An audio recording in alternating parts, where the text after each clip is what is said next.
Hey everybody, it's Irene with BrainStormAcres. And you've seen us a lot in the kitchen lately, and some in the garden, but you really haven't seen us planning.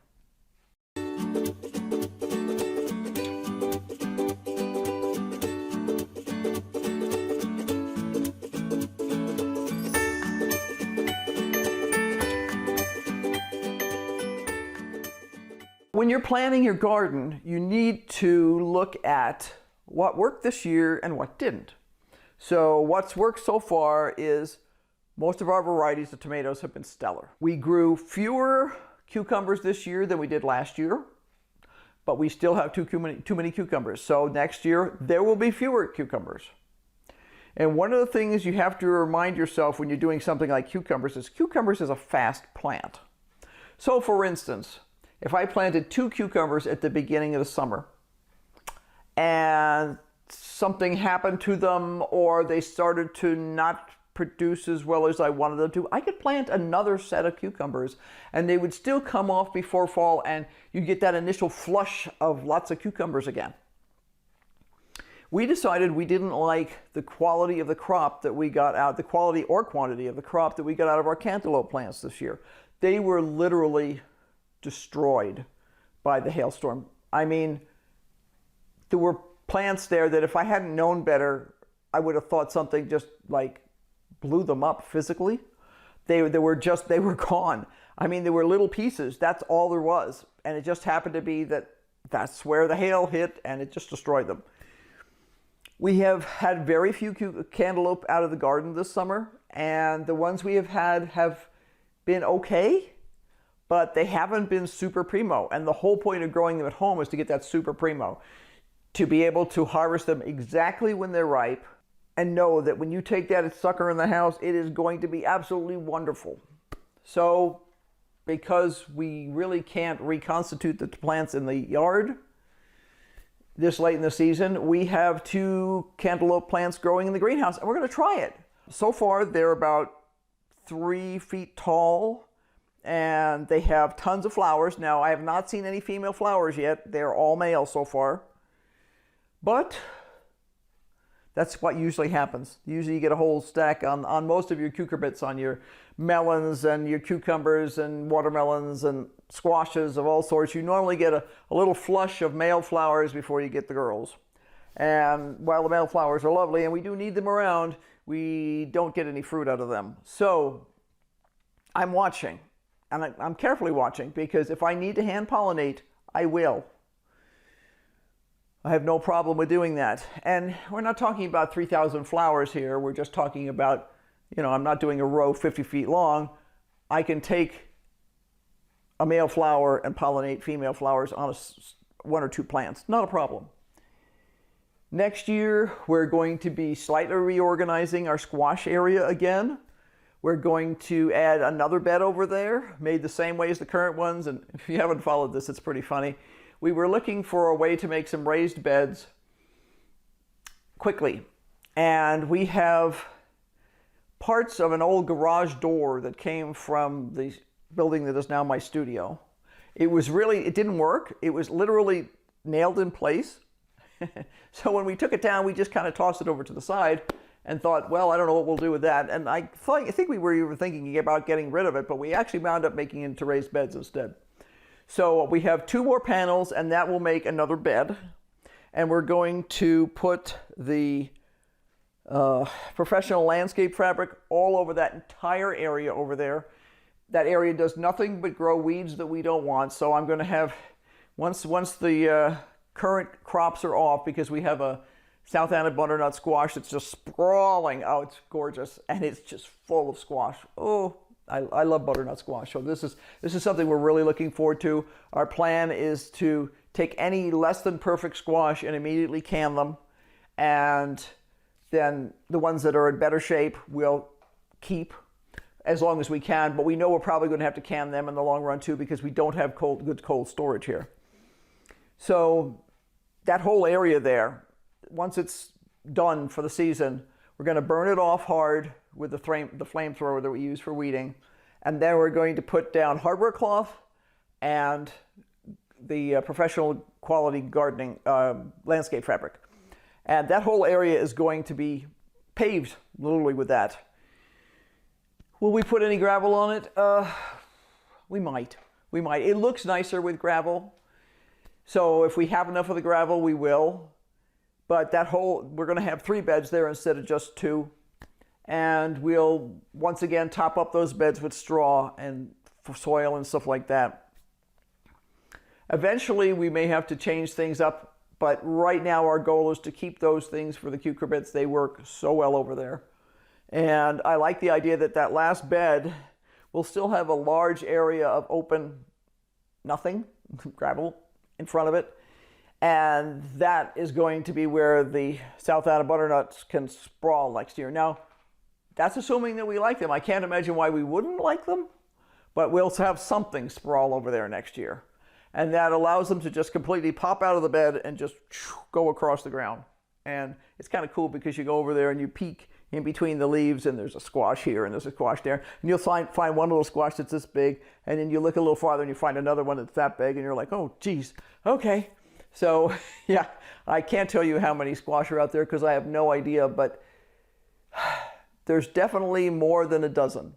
And there's a whole bunch that are bigger than that. So I'm really looking forward to that. Because a lot of times the butternut squash we get here in the grocery store are not the greatest, and they don't seem to hold very long. So that we're viewing as a current success. Now, until we've actually tasted them and we're totally convinced that they're exactly what we want, we might change the variety for next year.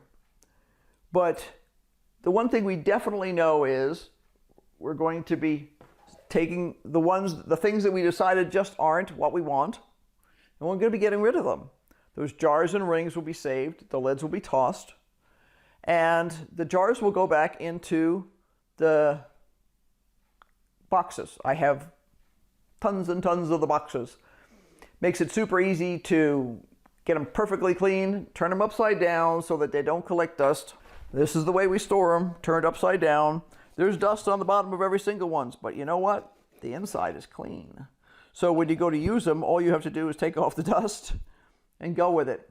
It's just a piece of our planning to think about these things.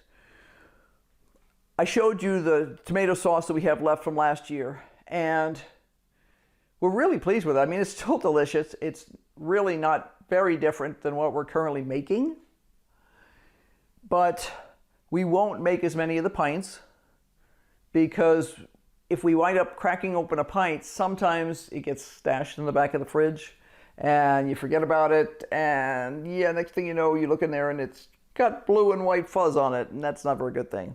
Just having the small cups is perfect for us. And I don't mind if we're doing something bigger and I have to open 2 or 3 of the small ones. That's fine.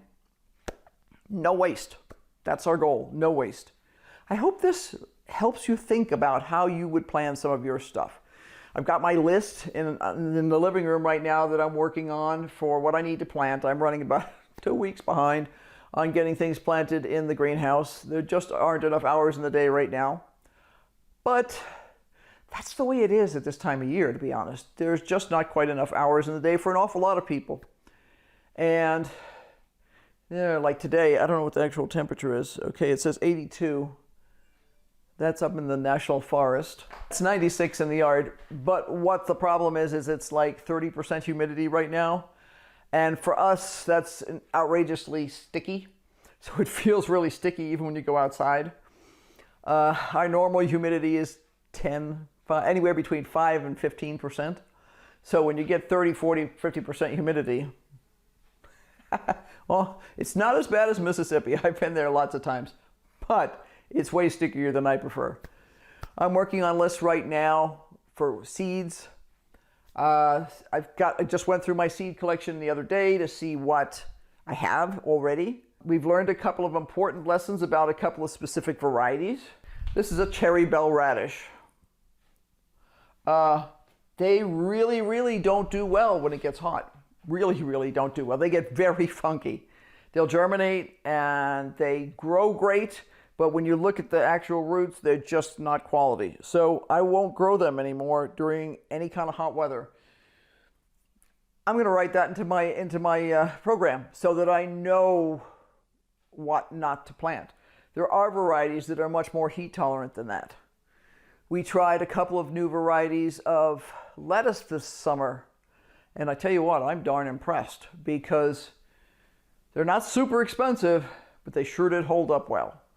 Now, this fall, I will probably plant some more Salanova. It was amazing last year, and it lasted all through the winter, and we were able to pick individual leaves and have a solid stock of lettuce all winter. I may also try some of the other stuff that we did.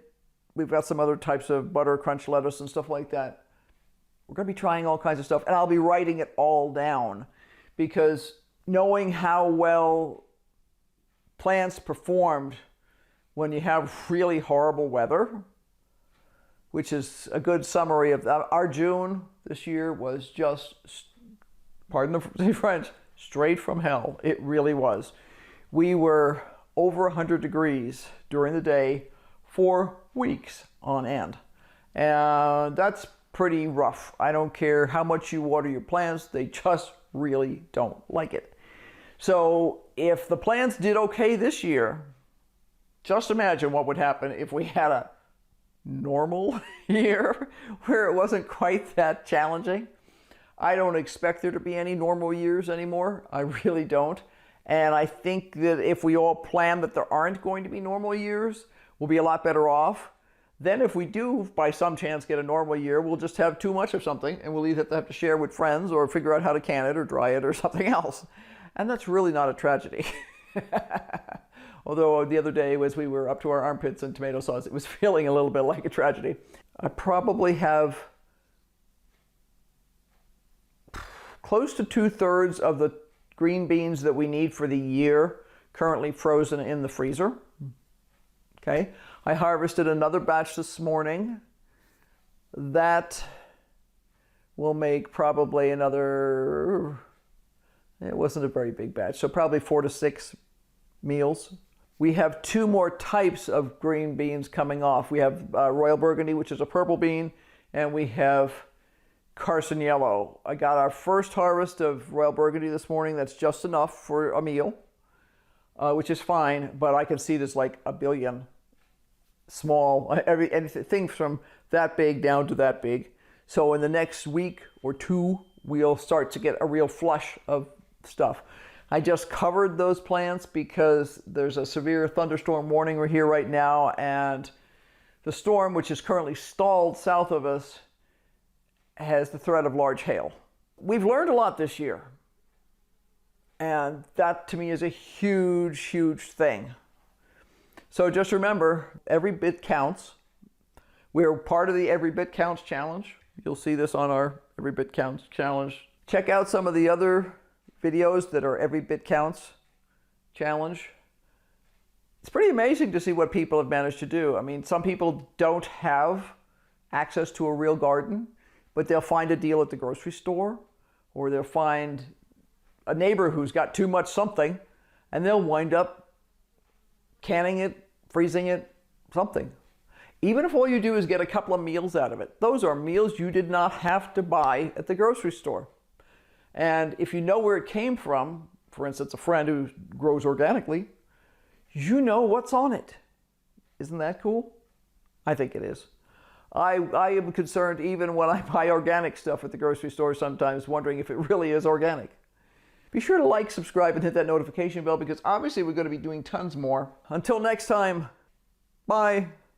And don't forget, keep on brainstorming.